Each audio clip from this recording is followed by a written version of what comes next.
Welcome back to the Backyard Basketball Podcast. Liquid smoke. We took a week off. Chris, how you doing? We missed you. We missed talking basketball. Yeah, I missed talking basketball too. I also just want to preface that probably won't be able to get next week either. So it's gonna be a little shaky a couple weeks. Yeah, you're heading down to the States for a week and a half or something?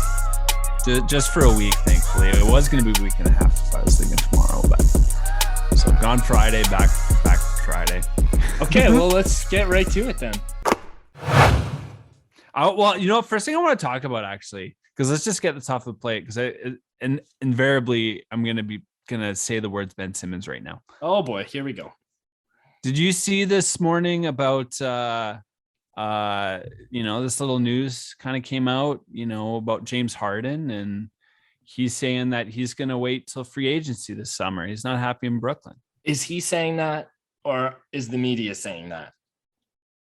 Well, see, if I was James Harden, I would be feeling this authentically because I have a player that's only, or I'd say a fellow employee in my place of work that I'm giving it my fucking all.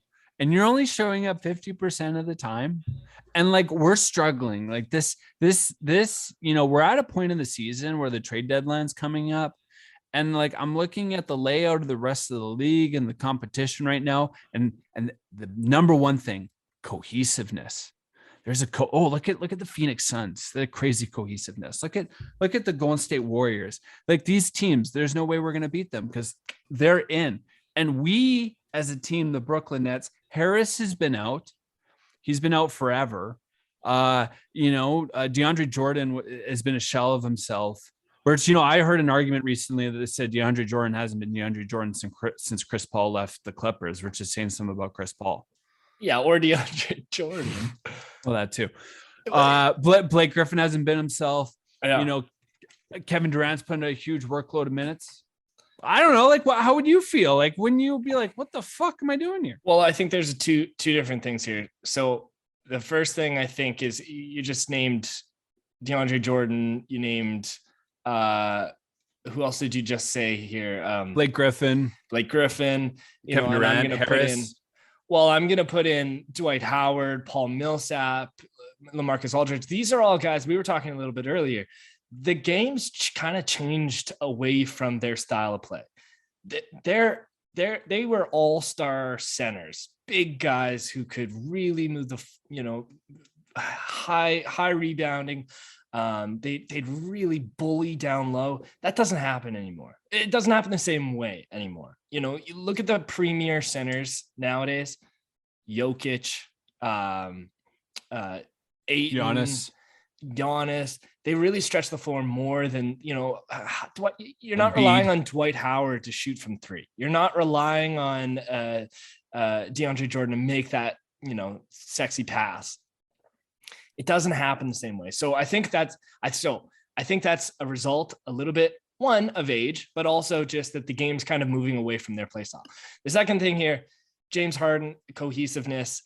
Well, this is the first time since James Harden's rookie days in OKC that we're seeing him back in a team where he doesn't have the lay of the line. Like, it's not his team necessarily. It's not, he can't really do whatever he wants. He doesn't really guarantee the ball at the end of the game. It's likely going to KD before James Harden gets it. And I just don't think that's a hard thing to transition away from.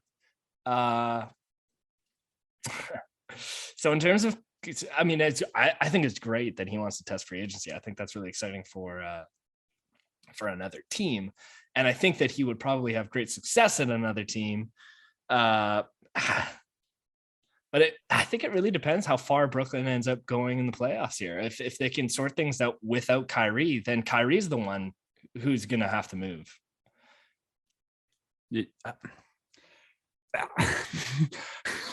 How do you see? This is the thing that, I'd be scared.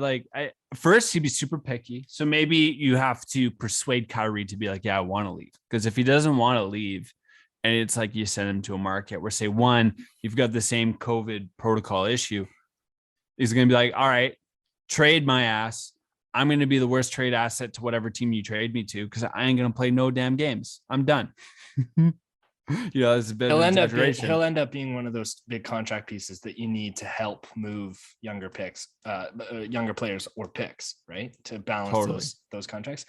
I don't know, man. I really don't know what happens in Brooklyn. They're still winning though. That's the thing. Like they're still making they're third in the East right now. Season. They have a pretty easy division this year.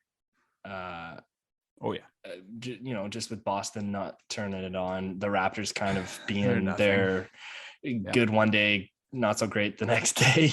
And then the Knicks kind of in the same boat. Like the teams around them make that easier for them.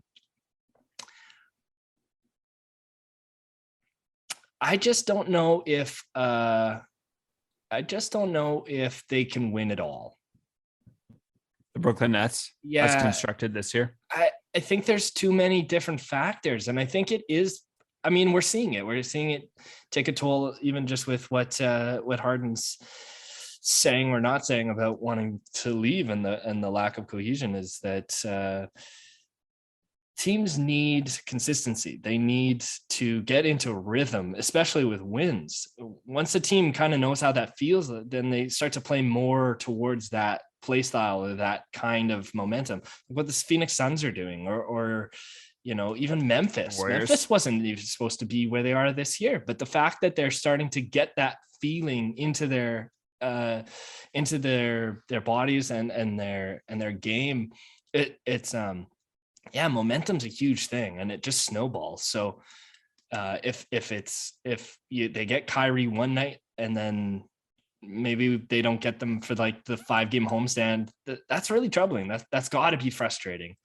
I'm surprised we're not seeing more coming out from the players' frustration with the situation. Yeah, I mean, I'm sure it's internal. They probably don't want to make it public in the media because you know how the media handles this thing. You brought up a really interesting point about this, which makes me allude to that question you were saying, another team. What could that other team be? You stating that Harden, maybe feels like where he's at right now doesn't have as much say or wherewithal with the direction of what's happening. Some of the decisions like Kyrie playing part-time. I'm sure Nash listens to him intently, but there's this bond that Nash has with Durant, which obviously kind of insinuates that, this is Durant's team and Durant really has the ultimate say when it comes down to it. So Harden on the Philadelphia 76ers, Daryl Morey and Harden are like the best of friends. Like, are they really? Oh yeah, they're like the best of friends. And the reason is because when Morey was on Houston and Harden was there all those years, like it was kind of a similar situation wherever LeBron goes with his team. Whatever you say, James goes. Like we're going to move this guy, like I think Harden was, obviously he was essential in getting Chris Paul when Chris Paul came to Houston. Then Harden was essential when he said, I don't want to play with Chris Paul anymore. And he gets Russell Westbrook, on the team. Like he had a lot of leverage in those situations. And I think that, Morey has always said very positive things about Harden, and wherever Morey has gone has, kind of maintained this, like, since he's been on the 76ers, there's constantly been this recurring narrative about, the what if with Ben Simmons trade to Houston for James Harden, like there was all of this possibility. And of course, Ben Simmons drafts or trade stock just plummeted, but I do see it really being very clear cut that in free agency, knowing that, I could go to this team with this incredible player in Joel Embiid, exactly like you were saying. Brooklyn doesn't necessarily have, I think, if you have that kind of player, if it's Embiid, Giannis, Jokic, it really, I think, gives you a bit more versatility maybe in how you design the team around that for it to be successful. DeAndre Ayton too, right? So, and look at the shortcomings that they had in Houston. They never had that kind of thing. Exactly. You relied on Harden to put it into the basket. But if he's missing and you had an Embiid, oh my God. Imagine playing pick and roll with Embiid and James Harden. You could do that like right off the bat all day. And you would be, each guy would be racking a total of 50 points, 60 points, just the two of them. So yes, we've determined that the Philly would be a pretty nice match. And if you're Daryl Morey, you go with what works. You have success building a team around this guy already. You've got a team that's even better than that Houston team was in terms of their spare parts, their pieces around them. What does that mean for our friend Ben Simmons? Does that mean that he has to be moved beforehand, or is he part of that free agent move? Well, so this is it. I think whatever, automatically, if Morey knows that he can get James Harden free agency, and I personally believe that the confidence is there, that just by the shake of the hand, that come free agency, Harden's going to Philadelphia, then Morey can really shift his sights and probably to some degree, have that conversation with Harden, or just in mind, have that thought with Harden as to how can I shift this team? And I'm sure Morey has been thinking about this quite a bit, to move pieces around. So the one conversation came up is I could package Ben Simmons with Tobias Harris, get off that contract, opens up a lot of money for me. And that's huge, but who is taking that 60 million combined? So first off, they said, okay, it's going to be a 3-team trade. So you're okay. Right. So you're going to have 3 teams mixed in there. Now, when you bring 3 teams in, I think that Philadelphia is, knowing Harden's coming in free agency, is a lot more versatile, and say taking an asset that maybe some perceive could be an encumbrance, because you could move later down the road, say even into next season with Harden on the team and Embiid, to say get a reserve piece that's going to fill in one of the gaps. And then what you do, clearing up all of that cap space. And maybe what you can do as well is you can flip Ben Simmons for some sort of like medium high, range, strong support piece. So you've got Embiid, you've got Harden, and then this guy could say fulfill hopefully your third best option on the team, or maybe worst case, he's your fourth best option. So you get a fourth best option player with this movement, you clear up a bunch of cap space, and then maybe you get, at least enough cap room that you could take another acquisition, which is another 4-star. So you get 2 4 best option players on your team, or you go into the season and then you go to flip somebody later on into next season to bring in. So quote unquote, you've got Embiid as your 1, Harden as your 2, or vice versa. And then you've got 2 super quality support pieces underneath them. And then you just kind of plug and play. You've already got Matisse Thybulle there. You've got another young, I can't think of his name off the top of my head, but this season it's another young acquisition. Maxey? Yeah, Maxey. That's right.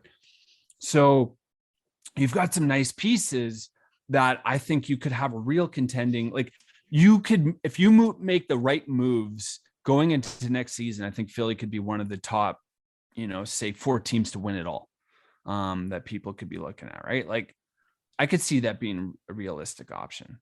Yeah. No, this is enticing, and I'm sure if you're if you're Philly, you're in a great position because you've got this massive asset, although depreciating daily. You're not losing anything on the court that you've got going this year. It's unfortunate. What are the chances Ben Simmons actually does come back to the court this season? Because if his stock is depreciating as aggressively as it is, like everybody's dying to see what he can do again. And I'm sure if you're Philly, you want to get that stock going up and up and up again as the deadline looms here. See, in my eyes, if I was in Ben Simmons' shoes, I would be looking at this. This is just, life advice, no experience, but I would look at the situation and say, as me playing sure is like hurtful to my, ego, There's going to be a lot of lashback, a lot of shit that I would probably have to endure. That's just not going to be pleasant. So I get not wanting to have to face all of that bullshit. However, your best option is playing, because you playing is a win-win scenario for you. You win big time by doing this, because if you can show yourself as some valuable asset, it is going to get you to a better team that's going to give you a better shot at, fulfilling whatever you want to fulfill in the NBA. I think that's the other quotient here too. Like, we could just presume that, of course, Ben Simmons just wants to win the chip, and have an amazing career and put up all these records and have these accolades and this fame. I mean, sure. But I think in the same vein, like, if you really wanted that, like, you should be playing this season. So I feel like his heart in playing basketball and being in the NBA, like, whatever his purpose is that he wants to fulfill, I think has really been questioned this year. And maybe that this, in his personal, sense, has been his journey to figure this out, find his meaning and his purpose for being here on the NBA stage, and then get after it. And right now is an important time, I think, to make a decision and then really stick to your guns on that, knowing, and if you know that, like, all signs are pointing that Daryl Morey is just going to pick up Harden in the off season, then, like, I feel like the paintings on the wall, just fucking go out there and start, swinging out a few balls. See if you hit a couple, dingers. Well, and we probably will see, as we do every off season, Ben Simmons in the gym shooting long range threes, step backs but barely any people on the court. Yeah, no defenders on the court. Yeah. No real sense of pressure. I like the Tobias Harris addition. I think a lot of teams would be worried about his contract, but for the right team, he is a really great four who can stretch the floor in terms of, his 3-point production. He's a great defender most of the time. I mean, I'm always thinking about the Raptors, but I think that might be an interesting piece, because if they do have a lot of cap room right now. They've got such struggles when it comes to their bigs. That could be an interesting thing to look at if you're looking to clear some room. I don't know how many years left Tobias Harris has, but he's got grit. I think that could be an interesting destination for him if that was to happen. He's 29. I was just looking this up. This year's averaged 18 points per game, 7 rebounds, 3 assists. I'm trying to find his contract, which isn't necessarily coming up, but I mean, I guess the question is if you brought him on to the Raps. This is the thing I find so fascinating about the Raptors, which, by the way, I was just looking at the standings, and the Raptors and the Boston Celtics are 8 and 9 in the Eastern Conference, both at 500. They're both sitting 500. Yeah. Both our teams are right. Yeah. At 500 right now, which is saying awesome, I think, about the Toronto Raptors, and saying absolutely catastrophically terrible for the Boston Celtics. Well, but so if you, I don't want, we don't have to get on the Celtics on this pod, but for the Raptors, I always am like kind of questioning, because it's so interesting. Like, they're so successful, got a great culture, and they're like, youth is really, producing. What's the right choice? Like, do you get yourself a high draft pick to continue to build to the future? Or, like, do you have something you can contend with now? And what you can contend with now, how far can that really go? Mm-hmm. Like, I'm always fascinated about this Raptors team. Like, okay, you take an acquisition of Tobias Harris and you bring him on, and like a 3-team trade or whatever. Like, what does that do for you in the long term? He's reliable. Yeah. I don't see Tobias Harris of having like this incredible upside, like this higher ceiling of what we've already seen. So it's a good point. He is kind of peaked. I think he's kind of at that. Yeah. Well, yeah, I wouldn't say he's declining though. He's on a team that he's good for. I think he's good for the Sixers. Like that trade that went down was really helpful, beneficial sparking that. And once Embiid came in and Simmons then came in, like he was a really great, valuable asset to have there. If we didn't take the life out of them when they had Jimmy Butler, I think that was the team, that Philly team. Oh yeah. Oh, Tobias absolutely. Harris, Butler there. Yeah. Embiid, Simmons. And then, it's crazy to think, but yeah, Harris is like your best fourth option. Like, and that team right there, that's a championship. Harris in that kind of design, he's like your fourth best option with those kind of level players. That's going to win a chip. They just didn't have enough depth. No. Yeah, they did. They didn't. So, and I don't know what team, like, again, it sucks because the contract's so expensive. If the contract wasn't so much, like, yeah, there could be probably a fruitful amount of teams that he's somebody that I see the Pacers getting involved with too, though. I know they're looking to sell, but that could be, again, I think he might end up being one of those guys that is moved because of his contract to balance out another move. That'll be intriguing. I'm sure Daryl Morey's trying desperately to get that contract off the books.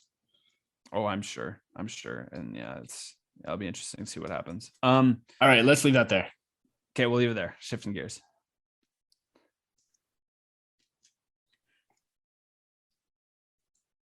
Okay.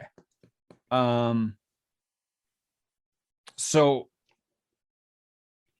this I want to talk about firstly, but then I want to talk. I listened to this pod recently and they were having this kind of deep dive discussion about something. And I really wanted to get your take on this because it kind of like was a bit like, whoa. I mean, it's obvious, but it's like, when you think about it, it's like, whoa. So first off, AD coming back yes, he is in the lineup versus the Nets, supposedly after a 17-game absence, MCL sprained back in December. And Lakers have been 7-10 without Davis. Okay, that's not great, but it's not bad. They're below 500, but they are in 8th. They're in the 8th spot right now. So they're not totally out of it. Do you think, so I want to get your question here first. Like, do you think, like, if you were the general manager of the Los Angeles Lakers, how do you fix this? What do you do? Ooh. Well, they've kind of dug themselves into a bit of a hole here. There's not a lot of space. I think there's a lot of similarities with what the Oilers have been going through, which is just they're playing hard. They're coming up against tough matchups. And this is one of the teams, again, like the Lakers, like the Oilers. You've got some of the best players on these teams. So you're seeing teams really bring it every game against these guys. That's just how it's going to go. And I'm sure LeBron's always felt that and I'm sure that's what he wants. But I think that they're in the same situation in the sense that they really have to just get through it. They have to put their nose to the grindstone and work harder. I don't think the Lakers are a team that is completely off the rocker in terms of what they're doing game in and game out. I don't think that this is a case of fire the coach and get somebody in to change the way they're doing it, because the way they're doing it is the way that LeBron tells the team to do it. It's not all Vogel's schemes. You want to see the guy that you paid an arm and a leg and all of your young prospects for to be playing significantly better and the triple double king that he is. But I do really think that things are going to turn around when with the return of AD. He's a game changer. And like the guys that I mentioned at the beginning of the show, Embiid, Jokic, Anthony Davis is the premier center in the league. He can do so many different things on the court. And the team around him needs to help him not get injured. And that's tough. That's tough because how? Well, I'll tell you, it's tough because he plays really, really well. I don't know how not to get injured, but he plays really hard.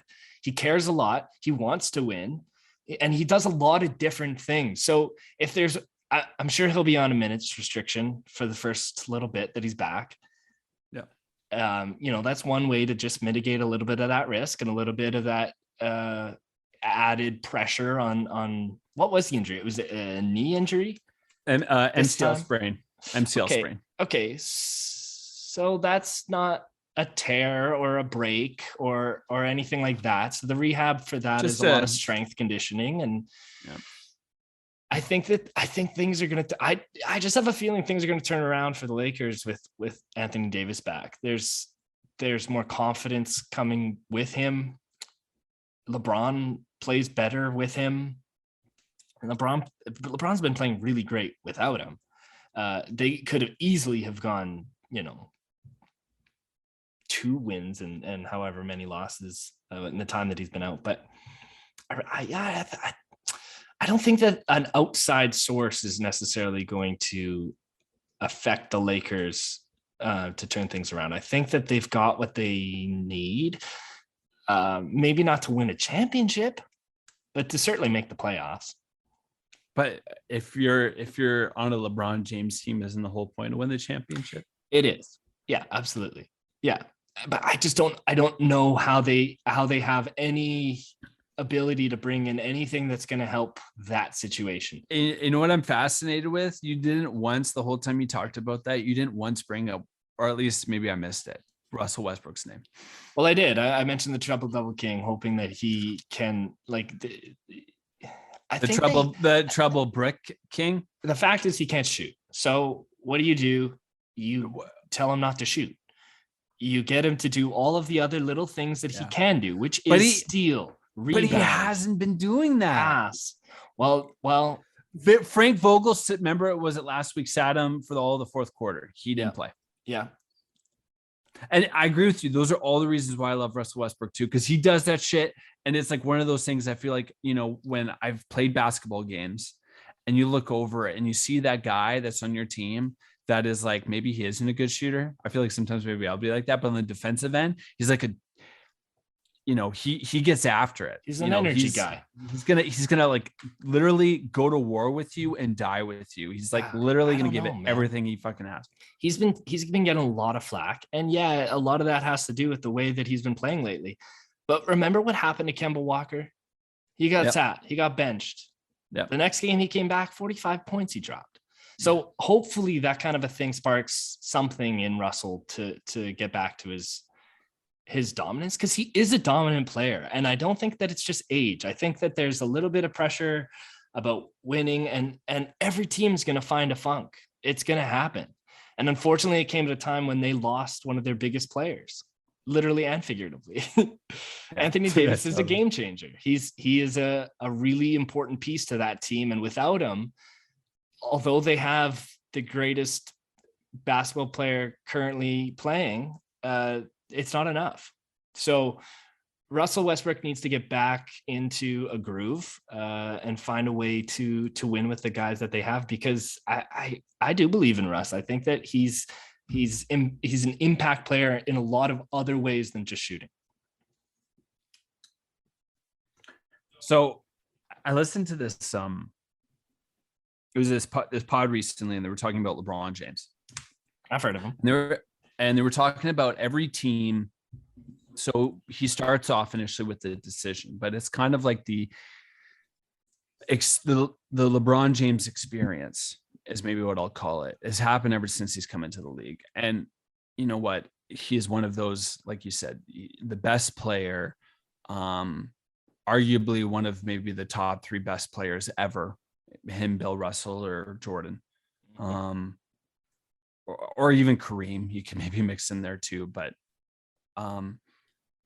and the interesting thing they said in the pod was like every team that he's been on. So one thing that's fascinating that you had a player that's jumped around actually to quite a few different teams, and there's been kind of like this system, and it wasn't kind of by design, maybe just by happenstance, that has presented itself and it's a system because it's repeated itself kind of the same way over and over again. With Michael Jordan, he had a 6-year run, or 6 titles over was an 8-year run. Boom. Right. Like just all cram packed all in one team. There it is. LeBron starts off in Cleveland. they're competing, moving pieces around. He's really coming into his own, becomes a superstar talent. He himself realizes that he feels like he can't win here, so he leaves. And he goes to Miami. Boom, comes into Miami. They put the super team together. And, it's like those first season, it feels like it's this honeymoon phase with LeBron. You have some success, you don't quite make it. So then you go into the off season, and LeBron, whether it's by him making choices, but I also think it's just the experience of having a player like LeBron on your team. You will sacrifice the future to win in the moment. You have a player where that's the caliber, is a championship. So you have to do whatever it takes to get that championship. And that's what I'm saying about this kind of system that's developed itself, this repetitive pattern, is that over the span of, if it's 4 or 5 years, LeBron going to a team goes through this honeymoon phase, hitting some turbulence, finding success, finding a groove, but at the cost of giving up your future, because you literally exhaust all the chess moves you can make. And then the team gets to a position where LeBron looks around and says, I can't win with this team. I'm the one that has to leave. He did that in Cleveland. He did that in Miami. He did that in Cleveland again. And now he's on this Lakers year, 4? And now we're looking at a situation again where you have completely sunk all your assets. And so I agree with you. This is going to have to come internally. AD is going to have to come back, and he's going to have to be a killer. And Russell Westbrook is going to have to find something in himself to actually give a fuck. Because you're Carmelo Anthony. You're right. You're totally right. Yeah. No, it's true. And it's a really interesting take. The idea that he does this to teams. That's the name of the game. And I think all of the teams that you named, Miami would do it again and again and again and again sure. and again. Who wouldn't? Because you get the championship. And then Cleveland. Yeah. And I think that those teams, although Cleveland's bounced back. They've acquired they've been very right assets to kind of figure that sort of thing out again. Miami eventually found a way, but it's taken I don't think this is endgame. Oh, sorry. I think this is endgame. I don't think that this is the same situation where he's going to leave. I think that this is the last place. Well, and less do you think? It's always a fascination. Yeah. Does he go? Does he just retire? That's the one caveat. That's the one caveat. Yeah. Yeah. Yeah, but he's probably at that point I'm not going to win a championship. Yeah. Oh my God. Wouldn't that be ridiculous? Just goes next door. I'm just going next door. It'd be amazing if he got drafted to something like Toronto. Well, that'd be awesome, but I think the trajectory of Toronto is going to keep them out of the lottery in the next few years. If it's Sacramento or Orlando. Well, that's just it. Yeah, it's Orlando. Detroit. I know. There's a lot of teams that. I like Cade, but yeah. Anyways, they have sunken all of their assets, and they don't have the shooter that they were looking for in the Buddy Hield trade that they were after in the summer. Malik Monk can kind of shoot still. Horton Tucker has good nights, but Trevor Ariza, Wayne Ellington can still shoot, but he can't really do anything else. So no. He's a liability on the floor when it comes to everything else but hitting threes. And come trade deadline, I have no idea how they impress on this team. I don't think there's any moves to make. But the one thing that I did find fascinating too, they were saying about this Lakers team this season, I can't find the numbers. Took me a while to look it up. They were somewhere maybe in the 18 to mid 20s or something like that in terms of defensive rating. Their defensive rating has been atrocious, and that's what Frank Vogel is so good at. So I do find, and I remember hearing Raja Bell on Ringer Pod say his perspective was his Lakers are in a funk. And it's one of those things that people say, oh yeah, just trade the coach. You might not be able to necessarily trade the coach. You need to move a bunch of pieces here. Everybody's culpable. In the same vein, we were talking about with the Oilers, versus something I feel, you have multiple layers here of culpability that is creating the funk. And it's probably going to have to take multiple, stages of movement to, get yourself to a better place. But at the same time, like everything that you just outlined with what LeBron does on the teams that he's on, or what the team does around a LeBron James, they can't keep doing that. They can't. They're gonna have to stick with it. They're gonna have to be patient. Otherwise, they would have stayed with Dennis Schroeder, and they would have stayed with, like KCP and Kuzma. And I would, but you see what Kuzma's doing in Washington right now? I would way rather have Kuzma. He has the opportunity, and Kuzma was really good at the Lakers. They knew that. They knew that. Man, if you could have Harold, Kuzma, and KCP on the team again, man. I think they lost. I think they lost a lot with Harold for sure. Yeah, for sure. Yeah. I don't know. I don't know. I don't know. I don't know what the. I do not envision this Lakers team, even with AD. There's the other thing that, again, I just heard the second hand, but when I heard this in this other conversation, it was like, oh my God, yeah, that's right. It's like, I think LeBron had one moment. I mean, it was amazing he got to play with his best friend, in Miami. Well, Melo, but Dwayne Wade, like I think his, really close friend Dwayne Wade in Miami.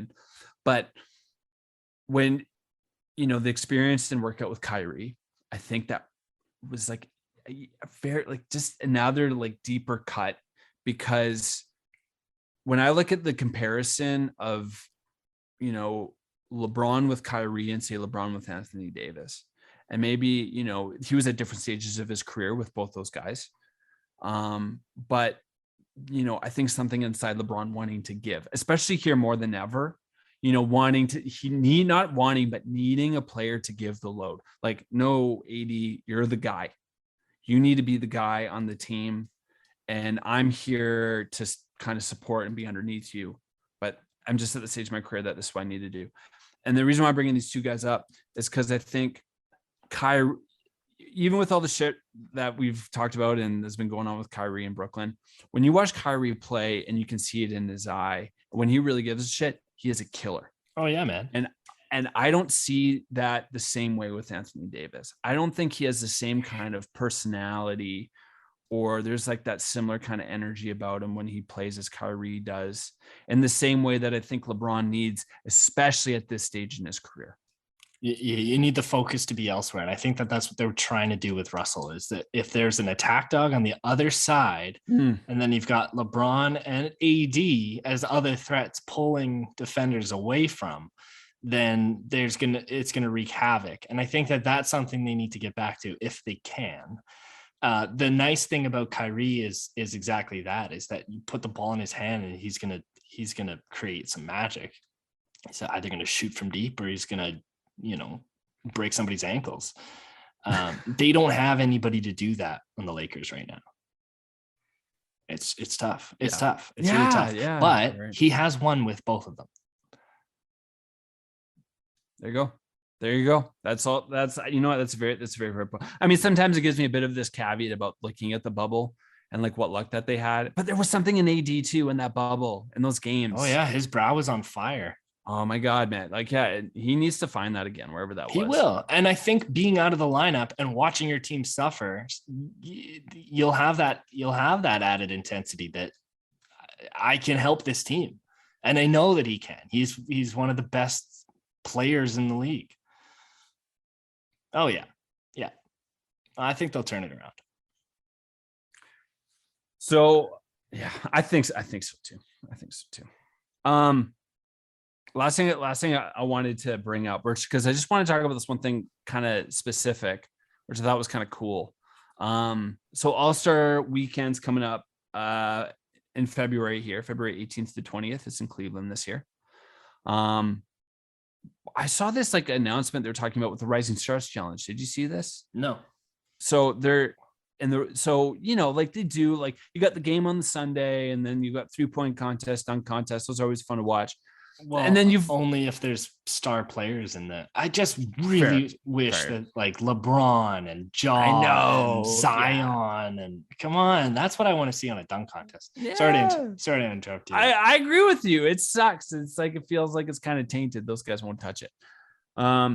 But the rising stars thing, so you would have like the young, rookies or sophomores play off in a game, and that would usually happen on Friday night. And I don't know, like most of the time it's kind of like, whatever. So they're doing a new thing this year where it's going to be like a tournament. Okay. So I'm gonna read it out to you. This is how it works. So the whole tournament for the Rising Stars Challenge will still take place on one day. It'll be on the Friday. So it's going to be a pool of 28 players. So there'll be 12 NBA rookies, 12 NBA sophomores, and then there's 4 NBA G League Ignite players get invited. Okay. So those 28 players are going to be broken down into 4 teams. The pool of NBA players, they'll be chosen by NBA assistant coaches, and then the pool of the Ignite players will be chosen by NBA G League head coaches. So there'll be coaches that'll kind of like pick from those pools, like they'll just select players and then make teams, and each of those 4 teams will have one G League Ignite player on each team. Then those 4 teams, they'll compete. So there'll be 2 games, game 1 and game 2.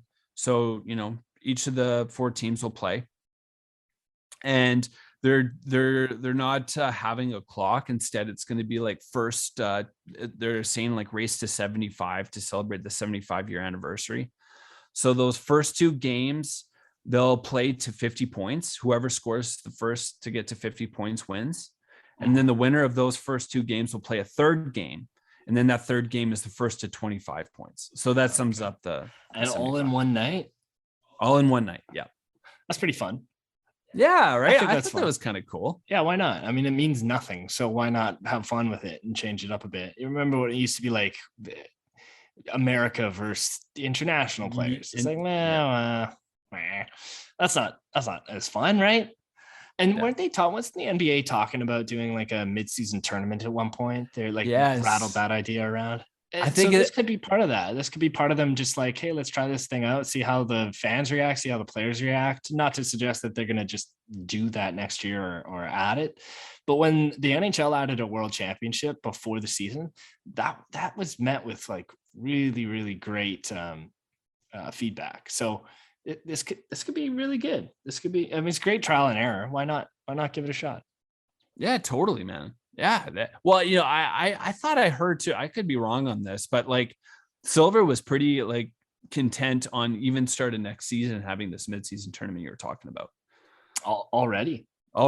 So again, I think the other advantage of this, at least from the NBA side, which I don't know if the NHL looked at this too, but with COVID, it's another revenue stream for capital of course, to be able to salvage some of this experience. But the challenge is mid-season tournament or mid-season break away from the schedule.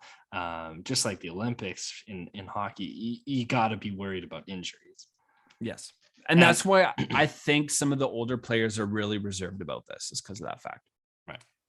Right. It's like, if I play this game and this, but the thing is too, is so Silver keeps talking about is they're trying to find some way to leverage some agency for the tournament itself, in the sense that like, first place, you're going to actually have some, it's like in Survivor, you're going to get the immunity idol when it comes to playoff times. Essentially, there's going to be some huge benefit. It'll have some sort of recompense for or it'll have some sort of result in the way the season plays out. I think so. Yeah. Some sort of implication for the playoffs. And that also for players, I think if you win that like last game or whatever in the tournament, or maybe some games of the tournament as well, I did remember hearing too, they were saying there's some sort of cash bonus. So it's like each player could get $1 million. So especially for a player, maybe not like Kyrie, but it's just, a Hayes or whatever. I shouldn't bring up his name. He just got, I don't know if you saw this, but Hayes off the Pelicans, this young kid, which I was always fascinated because he was dating Sophia Jamora for a period of time. What happened to him? That model? Apparently, I don't know. He got in some sort of altercation with the police. He's been charged with like some sort of battery. I don't know if it was with the police officer individually or if it was another person and also the police officer. Oh dear. He's a young kid. I hope, it's unfortunate. I hope it's not as bad as it seems. But regardless, like, a young player like that or whatever reserve kind of player, they're not making as much money in the league. That's a huge opportunity. You walk away with $1 million one game. Absolutely. But also just an opportunity to play instead of sitting on the bench every night. And for those Yeah. G League guys, that's really, really great because that's also draft stock, right? You get to see them play against other young guys who are already in the league and seeing how that goes. I think that's a huge leg up. And probably if they continue something like that, a huge incentives for those younger guys to go and play in the G League. Absolutely, man. Yeah, I mean, they're continually trying to find more and more ways to integrate the G League to be an actual sensible avenue. Yeah. And it's fantastic. It's great. It's great. Fun to watch. So, hey man, well, that was a lot of fun. Bro. We're gonna miss you next week, but we'll hit it up again when you get back. That sounds great. Hopefully, our teams are doing a little better than being, 50-50. That'd be nice. I think something will change. And we got a big trade deadline coming up here, so we're gonna be talking a lot about that. Thanks everybody for tuning in. We'll catch you when we catch you. Liquid smoke. Yeah.